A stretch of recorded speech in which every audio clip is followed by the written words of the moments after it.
Hello everyone, welcome to Chetan Bharat Learning. In this video, we are going to cover the current affairs related to geography and environment portion जो कि last week news में रहे हैं 10th दिसंबर से 16 दिसंबर के बीच में. सबसे पहले let us have a look at the issues that we are gonna cover in this class.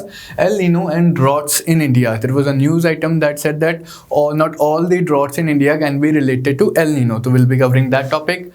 Then there was this climate ambition summit that took place in this last week, and in that context हमारे environmental minister ने कुछ statements वगैरह दी हैं. Prime minister Modi ने virtual summit में participate किया, तो will be covering that aspect.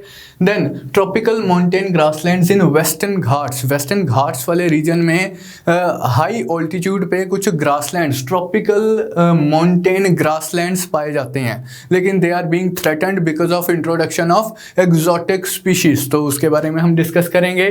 Then some prelims related information थी लास्ट वीक न्यूज़ में. एक तो केरला ने wildlife rehabilitation facility open करने का डिसीजन लिया in Thrissur. Then some updates regarding Kaziranga national park. तो these are the issues that we are gonna cover in today's video. So will start with our first topic, El Nino and droughts in India. The heading of the news item was, not all Indian droughts are caused by El Nino. In general, we relate this phenomena of droughts in India with the El Nino. That whenever the El Nino phenomena occurs, that it results in droughts in India. That's true. But it is also true that not all droughts in India are caused by El Nino. That कई बार El Nino नहीं भी होता, फिर भी India में drought होता है. तो उसका क्या कारण है, उसकी क्या वजह है? तो रिसेंट रिसर्च में इसी चीज़ को स्टडी किया गया एंड देखा गया कि जो नॉन एल नीनो ड्रॉट्स हैं उनमें भी कुछ सिमिलैरिटीज पाई गई हैं. As far as the El Nino aspect is concerned, कि किस तरह एल नीनो से ड्रॉट्स होते हैं, उसके लिए आज ही मैं एक सेपरेट वीडियो बनाऊंगा. I would request you people to watch that video to understand the impact of El Nino on Indian droughts. इस वीडियो में ज़्यादा हम फोकस करेंगे कि जो नॉन एल नीनो, मतलब यही जो न्यूज़ आइटम है, जो नॉन एल नीनो ईयर्स में इंडिया में ड्रॉट आते हैं, उसकी क्या वजह है, उसके क्या अलग डिफरेंट कैरेक्टरिस्टिक्स हैं. तो उस पर मूव करते हैं. जैसे एग्जाम्पल के तौर पर दिया हुआ था कि 2014 ये एक नॉन एल नीनो ईयर था. इस साल कोई एल नीनो नहीं आया, मतलब in globally there was no such thing as El Nino in this year. लेकिन इस साल भी इंडिया में ऑलमोस्ट 14% रेन डेफिसिट रहा. तो क्या कारण हो सकता है? एंड उन्होंने काफ़ी सारे इस तरह के ड्रॉट्स को स्टडी किया एंड कहते हैं ऑलमोस्ट 40 to 50% ड्रॉट्स तो हमारे नॉन एल नीनो ईयर्स में हुए हैं इंडिया में. तो उसके क्या कैरेक्टरिस्टिक्स हैं? तो मतलब difference in drought characteristics of El Nino drought and a non El Nino drought. El Nino की वजह से जब इंडिया में ड्रॉट आता है तो रेनफॉल डेफिसिट है, जो रेनफॉल जो लेस देन नॉर्मल हम ऑब्जर्व करते हैं, it sets out around mid June. Right from the very beginning he rainfall deficit start हो जाता है एंड वो धीरे धीरे प्रोग्रेसिवली जैसे जैसे सीजन आगे बढ़ता है वो रेनफॉल डेफिसिट मतलब एग्रावेट ही होता रहता है. It becomes progressively verse.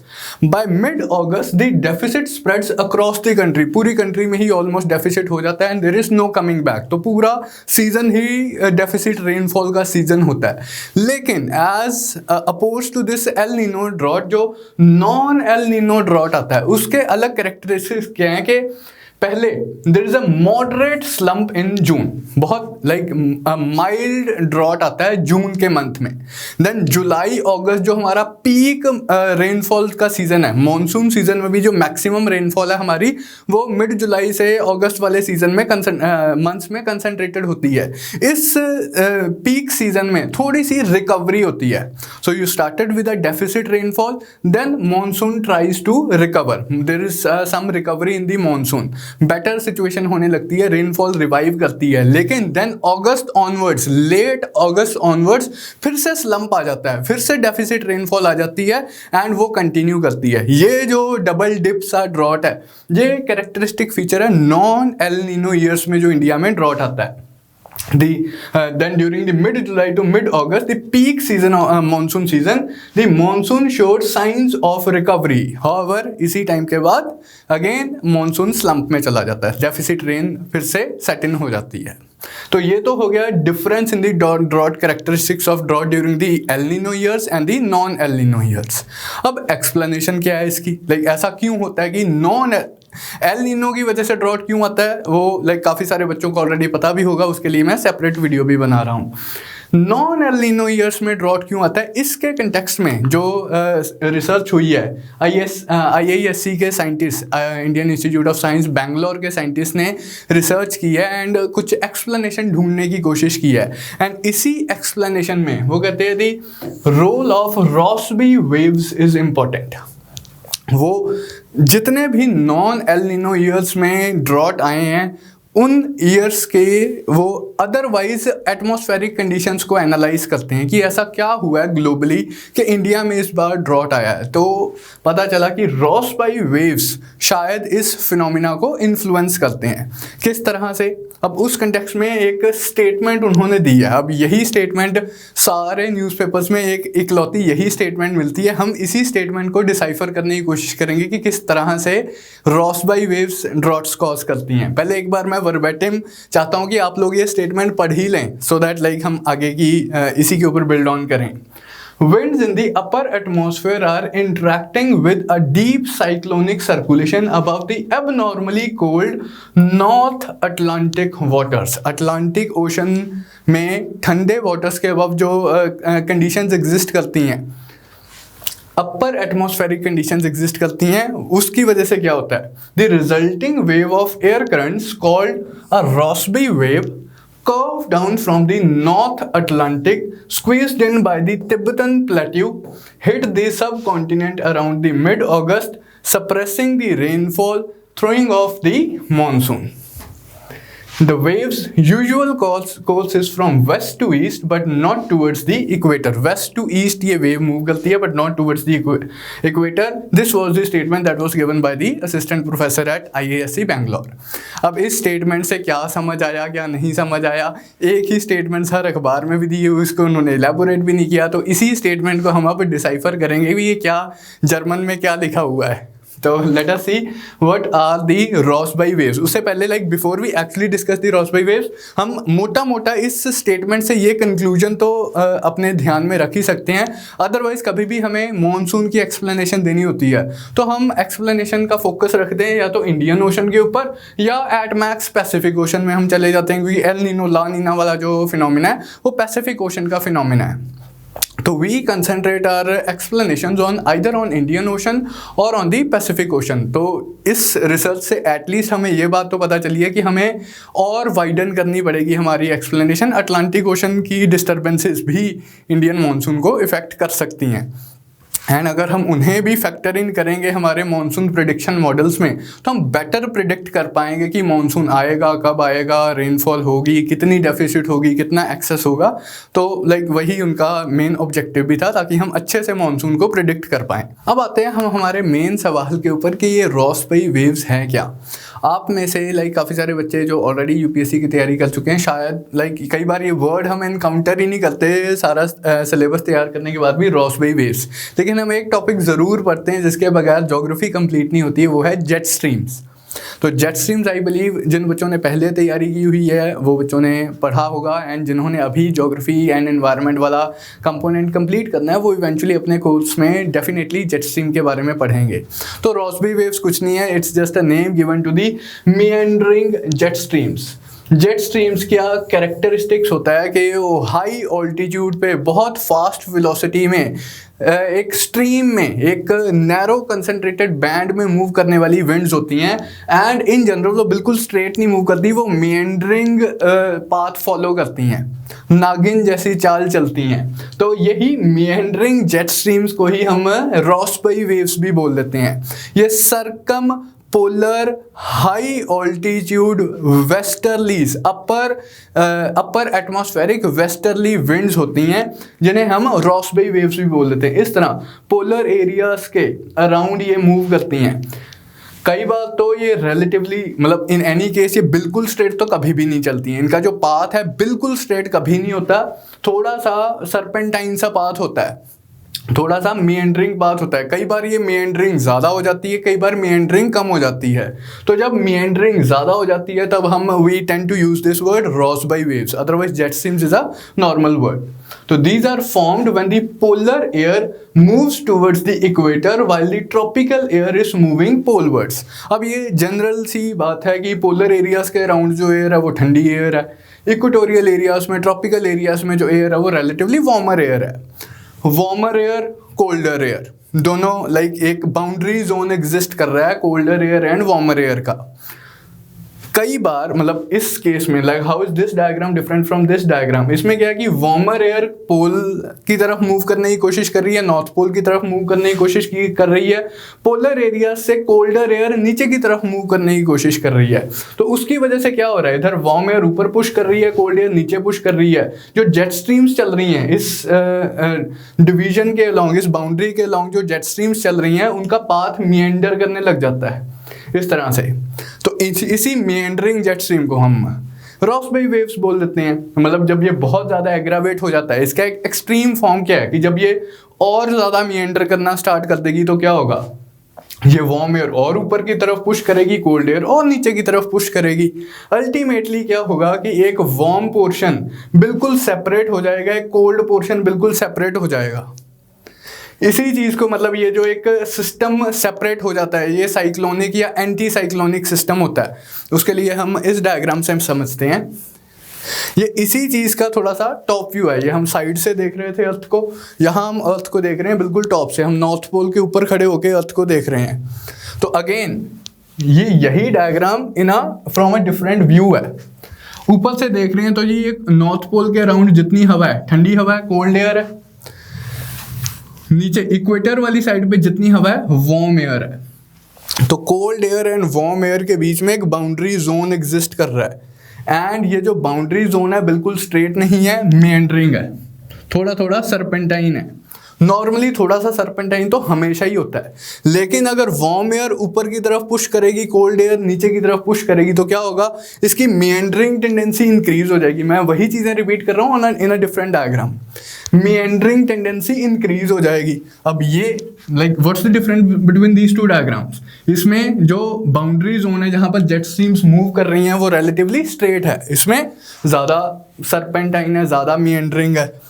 अब इसी चीज़ का और एग्रावेटेड वर्जन क्या होगा, और एक्सट्रीम वर्जन क्या होगा कि एक मेंडर इतना ज़्यादा कंप्लीट हो गया कि यहाँ पर एक सर्कुलेशन ही स्टार्ट हो गई।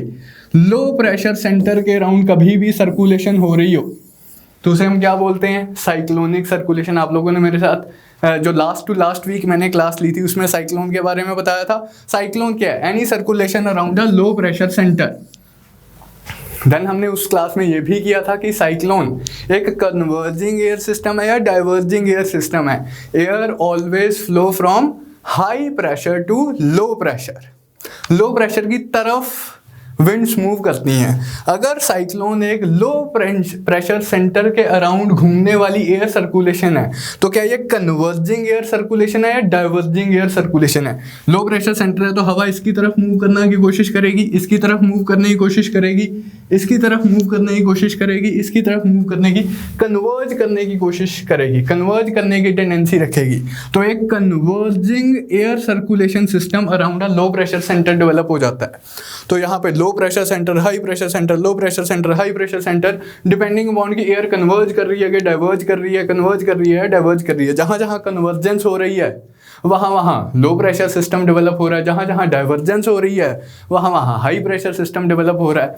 तो एक मतलब series of low and high pressure centres develop हो जाएंगे, multiple high and low pressure centres develop हो जाएंगे, यानी कि multiple cyclonic and anti cyclonic centres develop हो जाएंगे, multiple cyclonic and anti cyclonic circulations develop हो जाएंगी।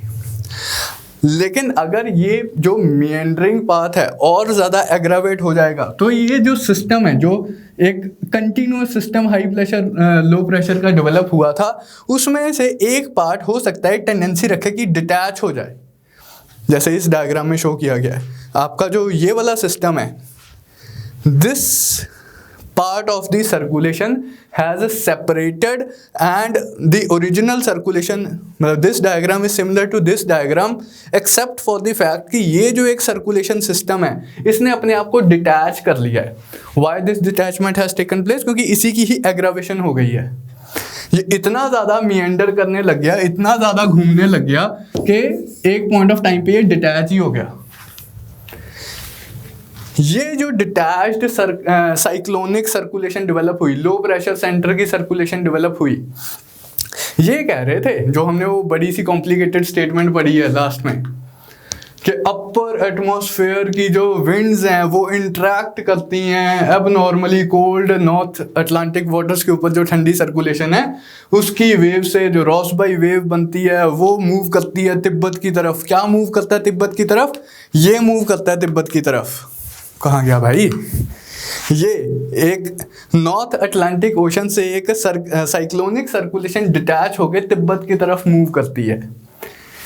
इस डिटैचमेंट की वजह से ये जो चीज़ मूव कर रही है तिब्बत की तरफ, इसकी वजह से मॉनसून सप्रेस होता है, इसकी वजह से रेनफॉल डेफिसिट होता है इंडिया में. अब ये हमारा अगला सवाल भी बनता है कि सर नॉर्थ अटलांटिक ओशन में कुछ एक साइक्लोनिक सर्कुलेशन डिटैच हो गई रॉसबी वेव से, वो तिब्बत की तरफ मूव करना स्टार्ट करती, उसका मॉनसून से क्या लेना देना?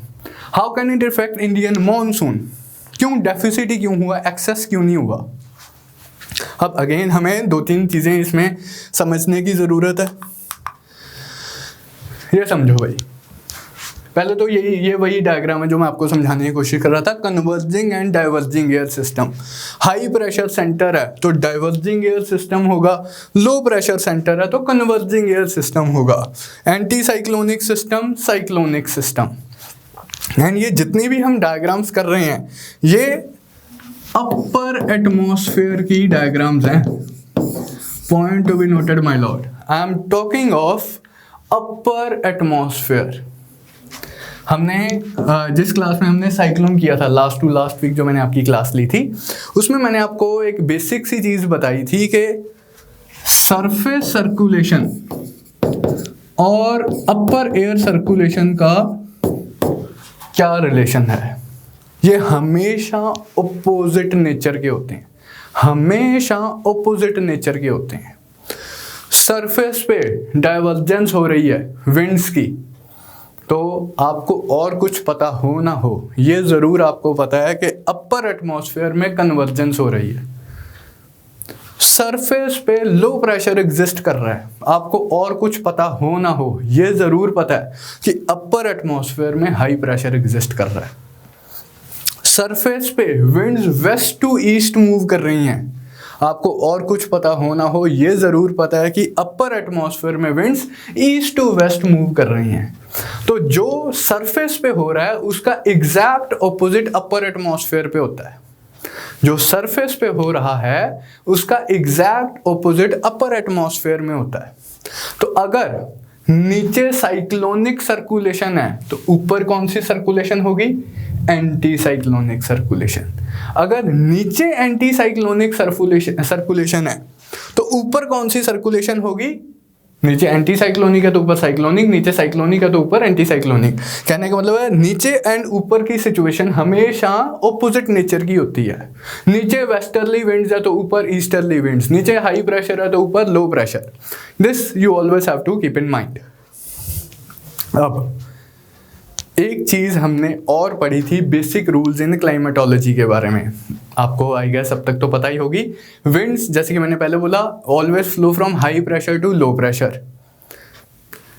लो प्रेशर इसके अलावा low pressure is always associated with rising winds. Low pressure is always associated with rising winds.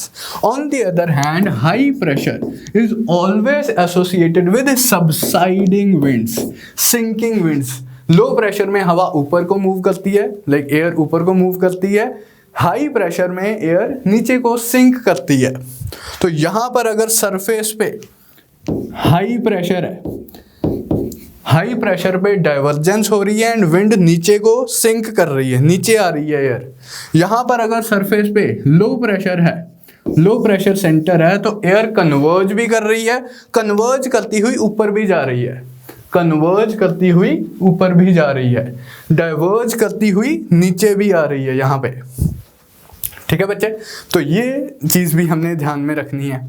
और लो pressure is associated with rising air, rising air is always associated with precipitation conditions. Rainfall हमेशा, कभी भी बारिश हो रही है वो हमेशा राइजिंग एयर कंडीशंस में होगी।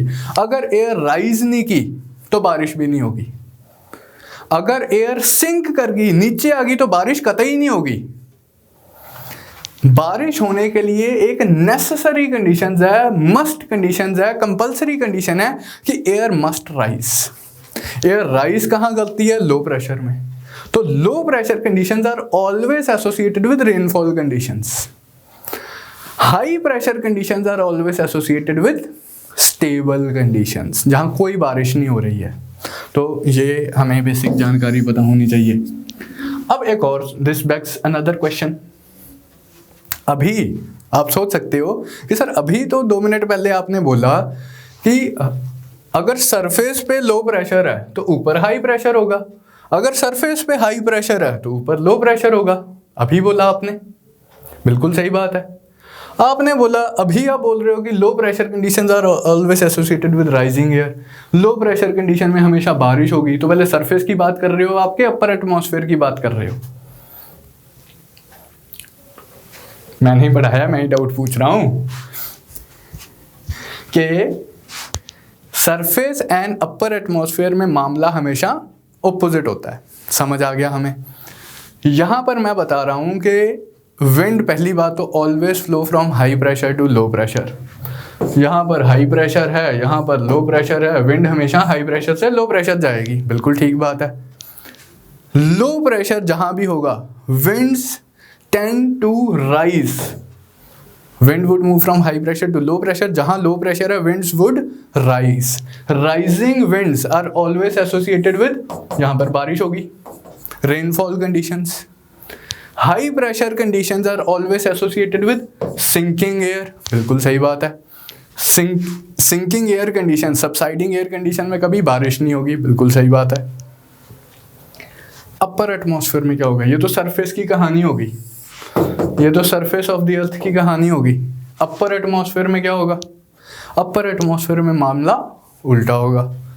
अगर नीचे लो प्रेशर है तो ऊपर हाई प्रेशर होगा, अगर नीचे हाई प्रेशर है तो ऊपर लो प्रेशर होगा। Wind always move from high pressure to low pressure.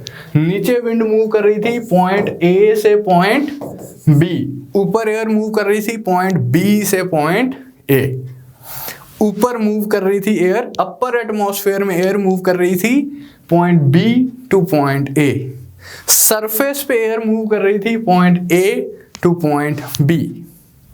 Surface के हिसाब से अगर यहां पर हाई प्रेशर सेंटर होता तो यहां पर एंटी साइक्लोनिक कंडीशंस होती। सरफेस के हिसाब से अगर यहां पर लो प्रेशर सेंटर होता तो यहां पर साइक्लोनिक कंडीशंस होती। अपर एटमॉस्फेयर के हिसाब से अगर हाई प्रेशर है यहां पर तो यहां पर एंटी साइक्लोनिक कंडीशंस हैं। अपर एटमॉस्फेयर के हिसाब से अगर यहां पर लो प्रेशर सेंटर है तो यहां पर साइक्लोनिक कंडीशन है। नीचे एंटी साइक्लोन, ऊपर साइक्लोन, नीचे साइक्लोन, ऊपर anti cyclone. Getting what I am trying to say? तो ये कुछ बेसिक चीज़ें हमें पता होनी चाहिए इंडियन मॉनसून के ऊपर, अगर हमने इस चीज़ का इम्पैक्ट समझना है। अब आते हैं उसी बात पे, इंडियन मॉनसून पे इसका इम्पैक्ट समझते हैं। पहले तो इंडियन मॉनसून की जनरल सी एक्सप्लेनेशन क्या है? सबसे basic explanation of Indian monsoon क्या है? Thermal concept, classical concept. वो कहते हैं कि लाइक जैसे सी ब्रीज लैंड ब्रीज होती है वैसे ही मॉनसून होता है। Summer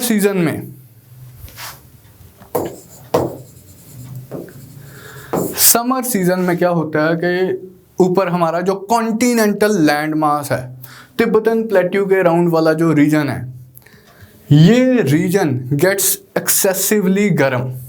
excessively high temperature conditions यहाँ पर डेवलप हो जाती हैं। High temperature is always associated with low pressure conditions. High temperature, गर्मियों का मौसम है, इंटीरियर ऑफ द कॉन्टिनेंट बहुत गर्म हो जाता है। High temperature always associated with low pressure conditions. लेकिन पानी तो इतना गर्म नहीं होगा, पानी तो थोड़ा सा रिलेटिवली ठंडा रहेगा लैंड के कंपैरिजन में। तो लैंड के कंपैरिजन में पानी is at relatively low temperature. Low temperature is always, pressure के किस तरह की प्रेशर सिचुएशन होगी यहाँ पे, low temperature is always associated with high pressure conditions. Air always moves from high pressure to low pressure. यहां से हवा हाई प्रेशर से लो प्रेशर की तरफ मूव करने की टेंडेंसी रखेगी। अब ये जो हवा मूव कर रही है, ये ओशन टू लैंड मूव कर रही है, सी टू लैंड मूव कर रही है। क्या ये अपने साथ मॉइस्चर लेके आएगी? बिल्कुल मॉइस्चर लेके आएगी। क्या ये मॉइस्चर लेडन विंड्स इंडिया में जब स्ट्राइक करेंगी बारिश करेंगी? बिल्कुल बारिश करेंगी। And that's what we call as Indian monsoon. ये तो हो गई जनरल सी इंडियन मॉनसून्स का कंसेप्ट। अब इसका हमारी जो पीछे वाली इतनी लंबी चौड़ी हमने कहानी पढ़ी है, उससे क्या लेना देना है? उससे लेना देना है यहां पर क्या हो रहा है कि over here is the Himalayan mountain chain.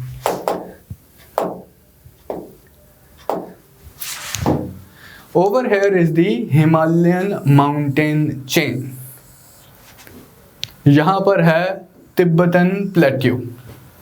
Himalayan mountain से जस्ट ऊपर है तिब्बतन प्लेट्यू। यहीं पर मैंने आपको बताया कि लो प्रेशर कंडीशंस एग्जिस्ट करती हैं सरफेस पे।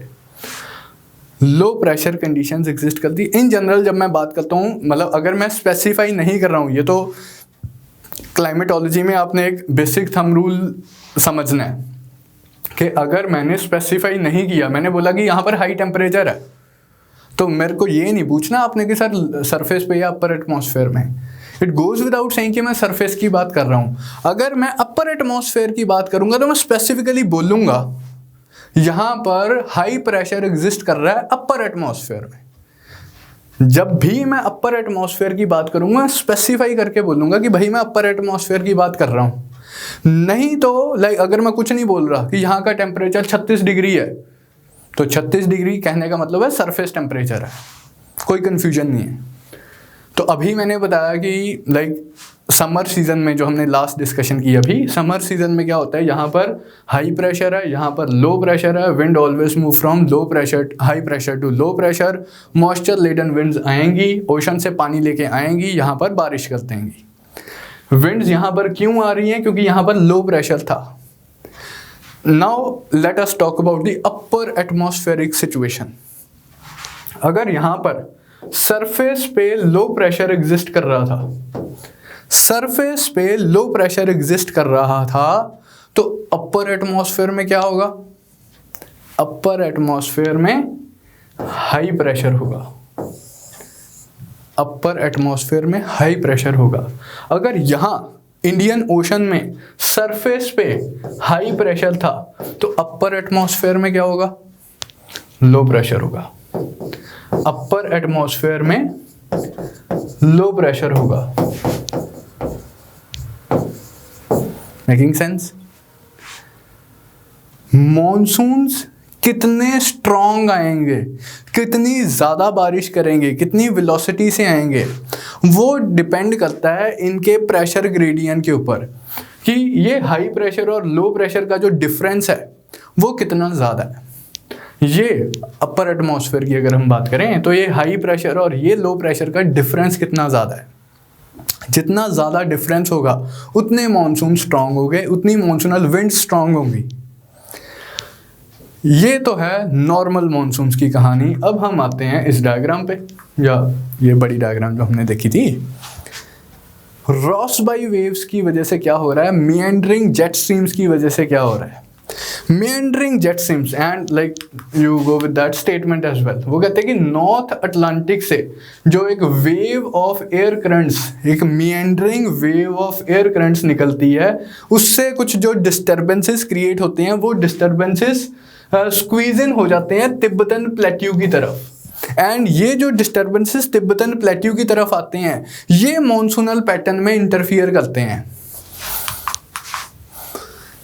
ये जो डिस्टर्बेंसेस क्रिएट हो, किस तरह का डिस्टर्बेंस क्रिएट किया था हमने, ये एक साइक्लोनिक सर्कुलेशन डिटैच कर दी थी। जो रॉसबेरी वेव्स की वजह से नॉर्थ अटलांटिक ओशन में जो रॉसबेरी वेव्स चल रही हैं, वहाँ से एक साइक्लोनिक सर्कुलेशन डिटैच होकर तिब्बत की तरफ आ रही है।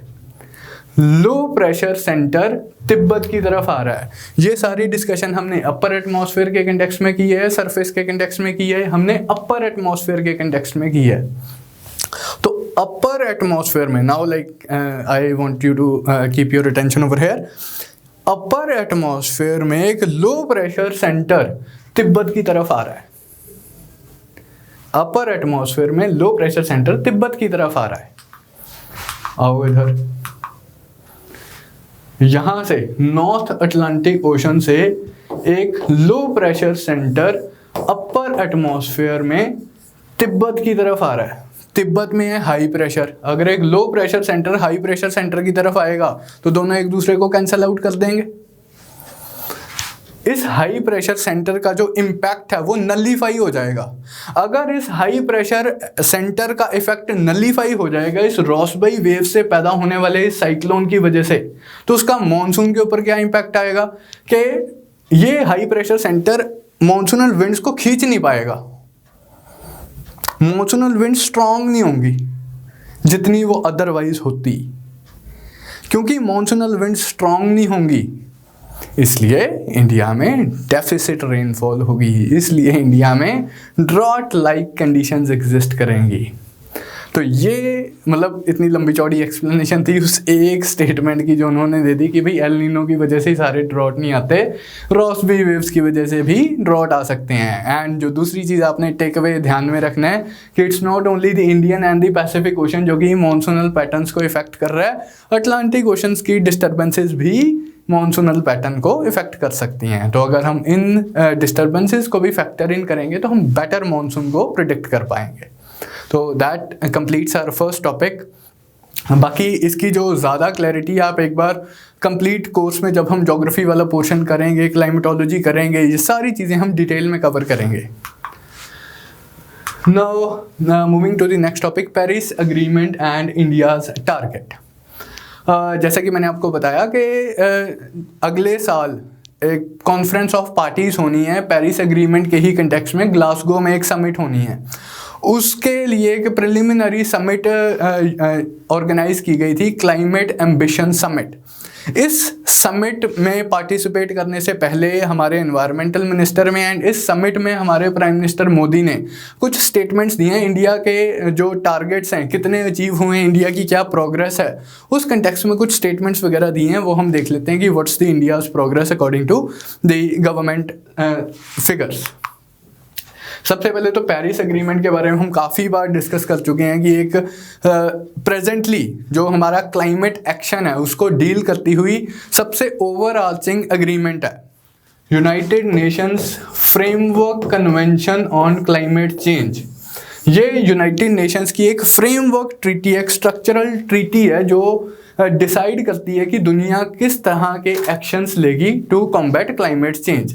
इसके तहत अगेन डिफरेंट एग्रीमेंट्स ली जाती हैं under the umbrella framework of UNFCCC। And Paris agreement हमारा आज की डेट में गवर्न करने वाला सबसे बड़ा ट्रीटी है। ये 2015 में 21st कॉन्फ्रेंस ऑफ पार्टीज वाली समिट में फाइनलाइज हुआ था। इसका अल्टीमेट एम क्या है? अल्टीमेट एम इन्होंने बोला था कि हम इस तरह के different countries of the world इस तरह से एक्शंस लेंगी, इस तरह के क्लाइमेट चेंज स्टेप्स, प्रिवेंशन के स्टेप्स लेंगी कि हम ग्लोबल टेम्परेचर को 2 डिग्री सेल्सियस तक से ज़्यादा राइज नहीं होने देंगे। हमने प्री इंडस्ट्रियल लेवल पे देखा भी अर्थ का टेम्परेचर क्या है, इंडस्ट्रियल रेवोल्यूशन आने से पहले अर्थ का टेम्परेचर क्या था। हमने फिर टारगेट बनाया कि उस लेवल से हम मैक्सिमम 2 डिग्री राइज टेम्परेचर ही झेल सकते हैं। हालांकि ये जो टारगेट था काफ़ी मतलब इसकी क्रिटिसिज्म भी हुई, काफ़ी ये रिलैक्स सा टारगेट है। अगर 2 डिग्री सेल्सियस भी अर्थ का टेम्परेचर राइज हो जाता है तो काफ़ी सारी छोटी आइलैंड स्टेट्स डूब जाएंगी, कोस्टल सिटीज सबमर्ज हो जाएंगे, सी लेवल इतना राइज हो जाएगा, ग्लोबल फायर्स के जो इंसिडेंट्स हैं, ड्रॉट्स एंड फ्लड्स के जो इंसिडेंट्स हैं वो बहुत ज़्यादा बढ़ जाएंगे। इस टारगेट की भी काफ़ी क्रिटिसिज्म हुई थी, लेकिन उस पॉइंट ऑफ टाइम पे यही different powers of the world agree कर पाए थे कि प्री इंडस्ट्रियल लेवल से हम 2 डिग्री सेल्सियस टेम्परेचर रेज नहीं होने देंगे, मतलब ये हमारी लिमिट थी। एंड देन उन्होंने एक वेग सी स्टेटमेंट लिख दी थी, हालांकि हम कोशिश करेंगे कि 1.5 डिग्री सेल्सियस ही हम रेज होने दें। मतलब टारगेट लिखा 2 डिग्री सेल्सियस का है, कोशिश करेंगे कि 1.5 डिग्री तक ही हम कंटेन कर लें। अब ये करना कैसे था, how this target was to be achieved, उस कंटेक्स्ट में हमने पहले भी काफ़ी क्लासेस में डिस्कस किया है कि different countries, different participating states अपने एनडीसीज बताएंगे, नेशनली डिटरमाइंड कॉन्ट्रीब्यूशंस बताएंगे। कोई ऐसा एक सेंट्रल बॉडी नहीं है जो बता रही है कि अच्छा जी यूरोप ऐसे करेगा, चाइना ऐसे करेगा, इंडिया इतनी एमिशंस करेगा, यूएसए इतनी एमिशंस करेगा, नहीं। हर कंट्री अपनी नेशनली डिटरमाइंड कॉन्ट्रीब्यूशंस बताएगा। एंड व्हाट वाज वर्स के इन नेशनली डिटरमाइंड कॉन्ट्रीब्यूशंस के ऊपर भी कोई सैंक्शंस नहीं है। इंडिया ने बता दिया कि जी हम ये एमिशंस कट करेंगे। अगर इंडिया ने एमिशंस कट कर दिए तो बहुत बढ़िया है, मीटिंग्स होंगी जिसमें इंडिया अपनी प्रोग्रेस बताएगा, हर कंट्री अपनी प्रोग्रेस बताएगा। अगर तो कर दिए बहुत अच्छी बात है, अगर ना किए तो फिर सॉरी, हम अपने टारगेट्स रिवाइज करते हैं, हम और एफर्ट्स करेंगे, ये हो गया वो हो गया, कुछ भी जेन्युइन एक्सक्यूजेस, लेकिन कोई एक्शन नहीं लिया जाएगा। कोई पेनल्टीज इन्वॉल्व नहीं है इस पेरिस एग्रीमेंट में, which is one of the drawbacks of the agreement. But like हमें प्रोसेस मोटा मोटा पता है कि हर कंट्री अपने एनडीसीज वगैरह देता है। तो जैसे in the first round 186 parties countries who are party to the agreement, उन्होंने अपने एनडीसीज दिए थे। एंड उसके बाद दो एंटिटीज और हैं जिन्होंने अपने मतलब 188 पार्टीज हैं, उन्होंने अपने दिए हुए हैं एनडीसीज वगैरह। देन इंडिया ने क्या एनडीसी सबमिट करवाए थे जब अग्रीमेंट हुई थी, तो काफ़ी मतलब हमने एलेबोरेट डॉक्यूमेंट दिया था, लेकिन उनमें से 3 प्राइमरी हैं इंडिया के एनडीसीज में। एक तो हम अपनी एमिशंस की जो इंटेंसिटी है उसे रिड्यूस करेंगे by 33 to 35% of our GDP by 2030। 2005 में जो हमारी एमिशंस इंटेंसिटी थी उसका 33 to 35% हम कम कर देंगे बाय 2030। दूसरा मेन जो इंडिया का एनडीसी था कि हम share of non fossil fuel based electricity जो मल्टीपल सोर्सेज से हम प्रोड्यूस करते हैं, nuclear energy, hydro electricity, thermal power, renewable energy, wind energy, solar energy and all those things. तो हम share of non fossil fuel based electricity को increase करेंगे to 40% bye 2030।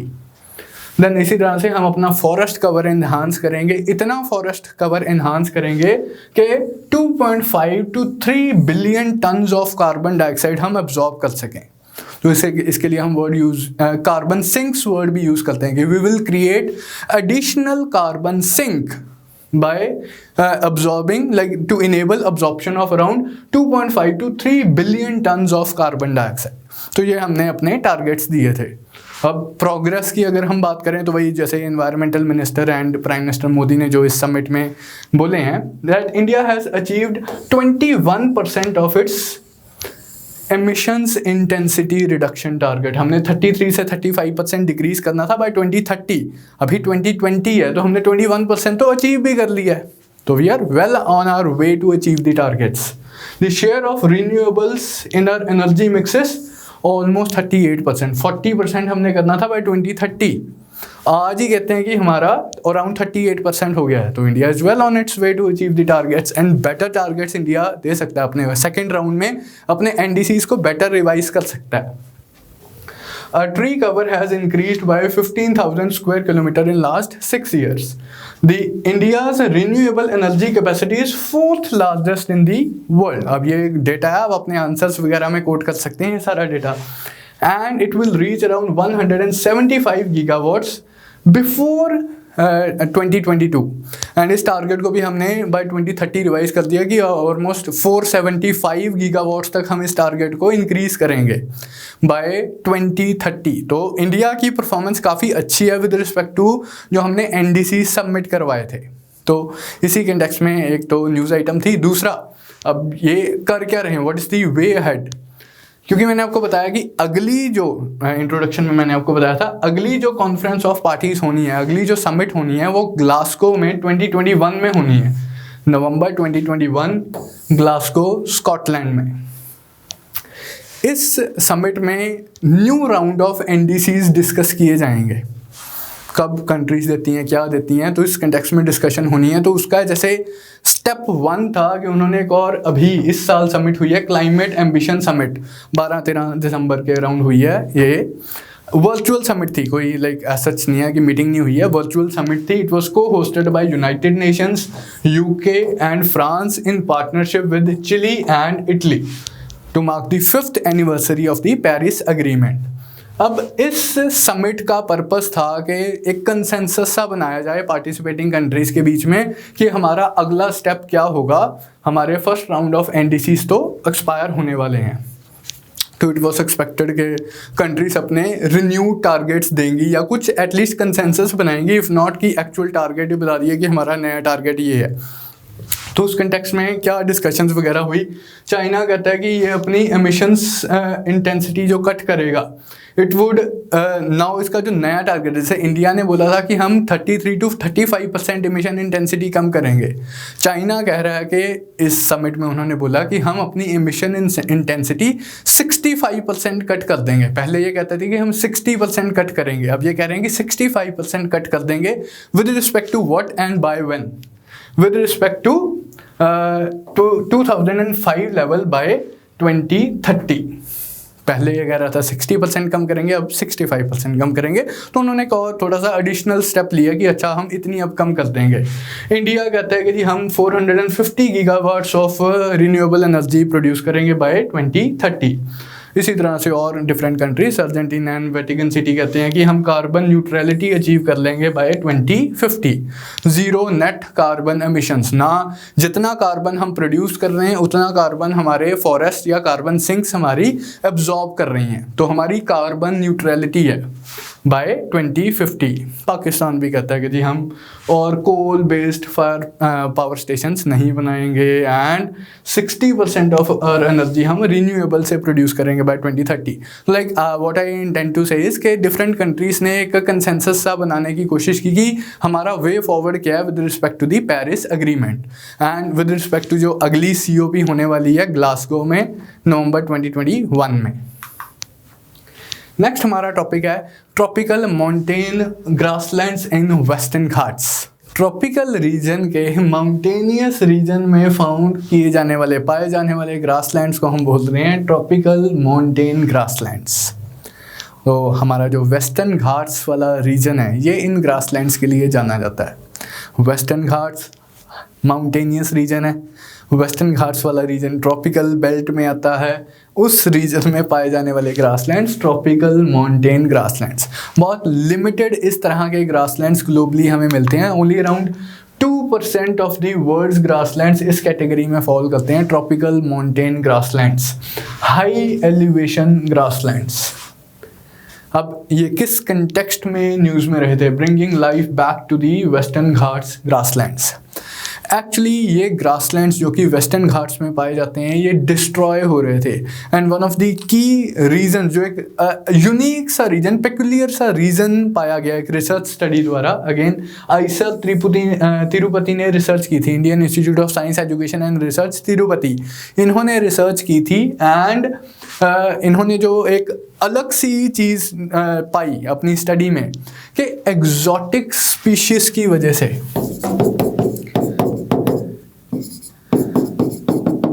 Exotic species की वजह से ये ग्रासलैंड डिस्ट्रॉय हो रहे हैं। वो ह्यूमन इंटरवेंशन वाले फैक्टर्स तो हैं ही हैं कि हमने किसी प्रोजेक्ट के लिए डिफॉरेस्टेशन वगैरह कर दी या वो सारी चीज़ें, मतलब उनके अलावा जो हम यूजुअली चीज़ें पढ़ते हैं उसके अलावा यूनिक सी जो इन्होंने चीज़ पाई कि कह रहे हैं कि एग्जॉटिक स्पीशीज़ की इंट्रोडक्शन की वजह से ग्रासलैंड्स डिस्ट्रॉय हो रहे हैं। ग्रासलैंड्स डिस्ट्रॉय हो रहे हैं। Now I am not talking of tropical mountain forest but grasslands. Forest conservation फिर भी हम थोड़ा सी अटेंशन देते हैं, ग्रासलैंड्स को हमारे जो अभी हमारे देश में सिस्टम भी चल रहा है, वन ऑफ द ड्रॉबैक्स जो इन्होंने इस स्टडी ने ही हाईलाइट किया कि ग्रासलैंड्स को कोई प्रोटेक्शन ही नहीं है हमारे देश में। फॉरेस्ट को तो फिर भी अब टिम्बर के चक्कर में, बायोडाइवर्सिटी के चक्कर में प्रिजर्व कर देते हो, नेशनल पार्क घोषित कर दिया, कुछ रिजर्व्ड फॉरेस्ट घोषित कर दिया। ग्रासलैंड्स को तो कोई प्रोटेक्शन भी नहीं मिलती है। एंड लाइक मोर ऑफन क्या होता है, ग्रासलैंड्स स्टेट रिकॉर्ड्स में एज वेस्टलैंड से रजिस्टर किए होते हैं। मतलब स्टेट के जो लैंड रिकॉर्ड्स हैं उनमें ग्रासलैंड्स को क्लासीफाई किया होता है एज वेस्टलैंड। भाई ग्रासलैंड वेस्टलैंड थोड़ी हैं, वो भी तो बायोडाइवर्सिटी को सपोर्ट करते हैं, चाहे वो फॉरेस्ट से कम बायोडाइवर्सिटी को सपोर्ट कर रहे हैं, लेकिन still they are supporting the biodiversity. Plus hydrological cycle में भी इंपॉर्टेंट रोल प्ले करते हैं कि ग्राउंड वाटर रिचार्ज होता है यहाँ पर, फ्लड कंट्रोल में हेल्प करते हैं ग्रासलैंड्स। तो और भी इनके मल्टीपल इकोलॉजिकल फंक्शंस हैं, जिसकी वजह से ये स्टडी बोल रही है कि हमें ग्रासलैंड्स को भी प्रोटेक्ट करना चाहिए, ट्रॉपिकल माउंटेन ग्रासलैंड्स। एंड वैसे ही दुनिया में इतने कम हैं इस कैटेगरी के ग्रासलैंड्स, एंड अगर इंडिया में मिल रहे हैं तो हमें प्रोटेक्ट करना चाहिए। तो उसके लिए अब मेन प्रॉब्लम ये कहते हैं कि एग्जॉटिक स्पीशीज़ की इंट्रोडक्शन है, कि आपने प्लांटेशन कर दी एग्जॉटिक वैरायटीज़ ऑफ ट्रीज़ की, पाइन्स इंट्रोड्यूस कर दिए, कई बार अकेशिया के ट्रीज इंट्रोड्यूस कर दिए, या यूकलिप्टस के ट्रीज आपने इंट्रोड्यूस कर दिए टिम्बर के चक्कर में, कि जी यूकलिप्टस सफ़ेदे की जो लकड़ी होती है उसे आप लाइक सेल करके प्रॉफिट कमाना चाहते हैं, तो उस चक्कर में आपने ये वैरायटीज़ जो इंडिजीनस नहीं है, नेटिव नहीं है इस रीजन के, आपने इंट्रोड्यूस कर दी। अब ये एग्जॉटिक स्पीशीज के लिए एक और टर्म भी यूज किया जाता है, एलियन इन्वेजिव स्पीशीज। ये एलियन स्पीशीज हैं, these are not native to the region. तो अगर ये नेटिव टू द रीजन नहीं है, इनका जो सर्वाइवल है वो बेटर हो जाता है। मतलब कोई इन्हें खाने वाला नहीं है, कोई इनके पत्तों को नहीं खा रहा, कोई इनकी टहनियों को नहीं डिस्ट्रॉय कर रहा, क्योंकि यहाँ के जो नेटिव जानवर है वो इनको खाने में इंटरेस्टेड नहीं है, लगता है कि ऐसे कोई अलग सी ट्री है, तो इनका सर्वाइवल रिलेटिवली बेटर होता है। एंड ये इनकी पॉपुलेशन एक्सपैंड करती रहती है after you introduce these trees. अब इनकी पॉपुलेशन एक्सपैंड कर रही है एंड ग्रासलैंड्स डिस्ट्रॉय हो रहे हैं। कहाँ एक्सपैंड कर रही है? ग्रासलैंड्स में एक्सपैंड कर रही है। हैं एग्जॉटिक ट्रीज, हैं एलियन ट्रीज, पॉपुलेशन एक्सपैंड कर रही है, ग्रासलैंड्स डिस्ट्रॉय हो रहे हैं। तो उस कंटेक्स्ट में कह रहे थे कि अगर हम इन ट्रॉपिकल माउंटेन ग्रासलैंड्स को प्रिजर्व करना चाहते हैं तो हमें इन एग्जॉटिक प्लांटेशंस को यहाँ नहीं सेट करना चाहिए। एंड अगर कुछ जो एग्जॉटिक ट्रीज एग्जिस्ट भी कर रही हैं उनमें भी वो कहते हैं कि जो रिलेटिवली यंग ट्रीज हैं उन्हें ट्रांसप्लांट करके कहीं डिफरेंट जगह पे शिफ्ट किया जाए या कट कर दिया जाए, तभी हम ग्रासलैंड्स को प्रिजर्व कर पाएंगे। लेकिन उसके अलग मुद्दे हैं, अब डिफॉरेस्टेशन थोड़ी करोगे उसके चक्कर में। what like better thing to do is कि आप एग्जॉटिक ट्रीज को, एग्जॉटिक वैरायटीज को इंट्रोड्यूस ना करो। लेकिन अगर आप इंट्रोड्यूस कर रहे हो, मतलब ऑलरेडी एग्जिस्टिंग ट्रीज है, उन्हें आप काटना should not be the policy. तो डिफिकल्टीज इन कंजर्वेशन में वही बात बोल रहे थे कि एक तो grasslands do not benefit from the सरकारी efforts, conservation and restoration efforts जो कि फॉरेस्ट को अवेलेबल है। शायद मतलब इनकी इम्पोर्टेंस की समझ नहीं है। वही जो मैंने आपको बातें बताई कि ये ग्राउंड वाटर रिचार्ज में हेल्प करती हैं, बायोडाइवर्सिटी को, यूनिक बायोडाइवर्सिटी को ग्रासलैंड सपोर्ट करते हैं, प्लस हाइड्रोलॉजिकल साइकिल में भी ये कंट्रीब्यूट करते हैं, फ्लड कंट्रोल में कंट्रीब्यूट करते हैं, फ्लो ऑन दी स्ट्रीम्स को ये रेगुलेट करते हैं। लेकिन इनकी इम्पोर्टेंस की, इकोलॉजिकल इम्पोर्टेंस की इतनी ज़्यादा समझ नहीं है, तो इनको ज़्यादा इम्पोर्टेंस नहीं मिलती है। And they have been classified as wastelands in the सरकारी रिकॉर्ड्स। तो अब इसमें नई बात क्या है कि इन्होंने नया प्रपोज क्या किया है, इन्होंने ये जो आइसर तिरुपति ने रिसर्च किया है, इन्होंने हाईटेक टेक्निक्स का इस्तेमाल करते हुए कुछ एरियाज आइडेंटिफाई किए हैं। They have now identified areas suitable for grassland restoration and conservation. किस तरह की इन्होंने टेक्निक्स इस्तेमाल की हैं? सैटेलाइट इमेजेस का इस्तेमाल किया है विद हाई स्पेशियल रेजोल्यूशन, कुछ रैपिड आई टेक्निक है। तो इन्होंने सैटेलाइट इमेजेस से कुछ एरियाज आइडेंटिफाई किए हैं कि एटलीस्ट इन एरियाज में हम ग्रासलैंड्स को रिस्टोर करना चाहते हैं। दे हैव रिकमेंडेड, अगेन वो जो मैं आपको बात बता रहा था, they have recommended careful removal of young and isolated exotic trees at the invasion front and restoring grasslands. Young and isolated trees को remove करना है instead of removing dense strands of mature, कह रहे कि अब जहाँ तो एक जंगल ही डेवलप हो गया exotic trees का, उसको तो आप क्या ही हटाओगे, लेकिन अगर कोई इक्की दुक्की ऐसे आइसोलेटेड ट्रीज एग्जिस्ट करती हैं, exotic ट्रीज एग्जिस्ट करती हैं, तो उन्हें आप रिमूव कर दो for restoration of the grassland. Most of the areas जो इन्होंने आइडेंटिफाई किए हैं 3 हिल रेंजेस में आते हैं, Nilgiri Hills, Palani Hills and Annamalai hills. Map में लोकेशन देख लेते हैं. साउथ इंडिया की हमारी जो बिल्कुल टिप ऑफ साउथ इंडिया, वहाँ पर कुछ इंपॉर्टेंट हिल रेंजेस हैं. सबसे नीचे तो है कार्डमम हिल्स. इस कार्डमम हिल्स का यहाँ पर जिक्र नहीं है. Then Nilgiri Hills, Palani Hills and Annamalai Hills. South India की हाईएस्ट पीक है यहाँ पर अनायमुदी. अन्नामलाई हिल्स में ही साउथ इंडिया की हाईएस्ट पीक है अनायमुदी. इस अनायमुदी पीक एक नॉट की तरह है. नॉट के मतलब एक सेंट्रल पॉइंट है जहाँ से मल्टीपल हिल रेंजेस निकलती हैं. इसी नॉट से ऊपर की तरफ चले जाएं तो नीलगिरी हिल्स हैं. इसी नॉट से थोड़ी नीचे की तरफ आ जाएं तो अनायमलाई हिल्स है. अनायमुदी खुद अनायमलाई हिल्स में है. तो अनायमुदी से ऊपर गए तो नीलगिरी, नीचे आए तो अनायमलाई, थोड़ा सा नॉर्थ ईस्ट की तरफ गए तो पालनी हिल्स. ये 3 हिल रेंजेस आपके यहाँ पर साउथ इंडिया वाले रीजन्स में मिलती हैं. नीलगिरी हिल्स सबसे फेमस हिल्स हैं. नीलगिरी में फेमस हिल स्टेशन भी है ऊटी. नीलगिरी हिल्स की हाईएस्ट पीक है डोडा बेटा. तो आपको 2 पीक्स ध्यान में रखनी है, अनायमुदी एंड डोडा बेटा. डोडा बेटा नीलगिरीज की हाईएस्ट पीक है, अनायमुदी अनायमलाई की हाईएस्ट पीक है एंड इन जनरल भी साउथ इंडिया की हाईएस्ट पीक है. तो ये था ट्रॉपिकल माउंटेन ग्रासलैंड्स की कंजर्वेशन जो कि हमें वेस्टर्न घाट्स में करनी है. Now the next topic, Kerala to open a wildlife rehabilitation facility. अब ये 2 आपके ट्रिवियल से टॉपिक्स थे. प्रीलिम्स पॉइंट ऑफ व्यू से शायद ये इन्फॉर्मेशन आपके काम में आए कि केरला ने tigers and other big mammals को ट्रीट करने के लिए, इंजर्ड जो एनिमल्स वगैरह होते हैं उनको ट्रीट करने के लिए एक wild life rehab facility open की है. जगह का नाम बस आप याद रखोगे, थ्रिसूर में ये ओपन करने का इन्होंने डिसीजन लिया है. ऐसी फैसिलिटी ऑलरेडी हमारे पास मैसूरू जू में एग्जिस्ट करती है. ये Shri Chamarajendra zoological gardens, India के one of the most famous zoos में से एक है मैसूर जू. वहाँ पर ये फैसिलिटी ऑलरेडी एग्जिस्ट करती है. तो केरला में अगर कोई इंजर्ड एनिमल का केस आता था तो काफ़ी दूर उसे ट्रांसपोर्ट करना पड़ता था एनिमल को. तो उस चीज़ को प्रीएम्प्ट करने के लिए वो कहते हैं कि जी हम केरला में ही ऐसी फैसिलिटी डेवलप कर देंगे थ्रिसूर में. फिर something about Kaziranga national park. ये नेशनल पार्क ही नहीं, ये एक टाइगर रिजर्व भी है. Kaziranga national park and tiger reserve.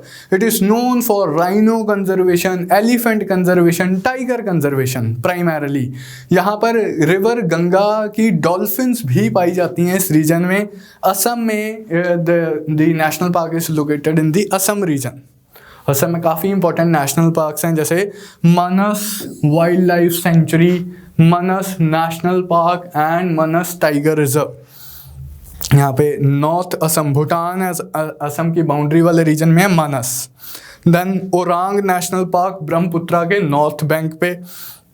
Kaziranga national park Brahmaputra के साउथ बैंक पे. यहाँ पर बहुत इंपॉर्टेंट नेशनल पार्क है Dibru Saikhowa national park and tiger reserve. तो ये कुछ इंपॉर्टेंट आप नेशनल पार्क्स के नाम याद रख सकते हैं असम वाले रीजन के. फिर काजीरंगा की ही अगर हम बात करें, ये यूनेस्को वर्ल्ड हेरिटेज साइट भी है. यूनेस्को कुछ नेचुरल हेरिटेज साइट्स को ऑनर करता है, कुछ कल्चरल हेरिटेज साइट्स को ऑनर करता है. तो यूनेस्को हेरिटेज साइट्स एक लिस्ट कंपाइल करता है, उसमें Kaziranga national park is part of that list. अब ये किस कंटेक्स्ट में न्यूज़ में था, लाइक हम ये लाइक कर ही क्यों रहे हैं? ऐसे तो ढेरों सारे नेशनल पार्क हैं जो हम क्लासेस में कवर करते हैं, रेगुलर क्लासेस में कवर करते हैं, अभी करंट अफेयर्स में हम क्यों कवर कर रहे हैं? तो इन्होंने न्यू जो स्कीम इंट्रोड्यूस की है कि आप बोट्स के ऊपर एंड बाइसिकल्स के ऊपर काजीरंगा पार्क को एक्सप्लोर कर सकते हैं, कि आपकी बाइसिकल ट्रैक्स वगैरह बनाए जाएंगे, ट्रैकिंग फैसिलिटीज़ भी ओपन की जाएंगी ताकि आप काजीरंगा नेशनल पार्क को की नेचुरल ब्यूटी को एंजॉय कर सकें। अब जब मैं कह रहा हूँ कि काजीरंगा ना, किसी भी नेशनल पार्क की मैं बात कर रहा हूँ, पर्टिकुलरली टाइगर रिजर्व की अगर मैं बात करता हूँ, तो एक तो टाइगर रिजर्व का कोर एरिया होता है, एक उसके अराउंड कुछ बफर जोन होता है।